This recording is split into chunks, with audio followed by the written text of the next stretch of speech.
Le suspect a été mis en examen pour 2 meurtres commis il y a 20 ans. Il vivait ici avec sa compagne et leur enfant, dans le même quartier où les 2 crimes ont été commis. Une vie paisible jusqu'à ce que les progrès en biologie permettent d'isoler son ADN dans les échantillons prélevés à l'époque. Au début, c'était des dénégations farouches, et puis la génétique, manifestement, il n'était pas un familier de la biologie moléculaire, ce qui peut se comprendre. Mais enfin, quand il a fini par comprendre que son sperme était sur l'une et sur le vêtement de la deuxième, ses empreintes génétiques, il a bien été obligé de fournir des explications, et voilà comment il en est venu à reconnaître les faits. En avril 1991, Sarah, 6 ans, est retrouvée étranglée dans un bois. 5 ans plus tard, le corps de Saïda, 10 ans, est découvert le long d'un canal. Des meurtres jusque-là non élucidés.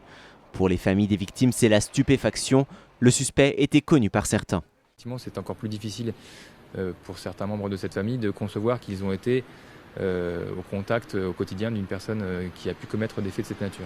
Le suspect évoque un coup de folie. Son avocat réclame une expertise psychiatrique. Sa position aujourd'hui consiste à dire qu'il n'a jamais eu l'intention de donner la mort, qu'il n'y a jamais eu aucune préméditation et qu'il n'a jamais lui-même entendu agir ainsi.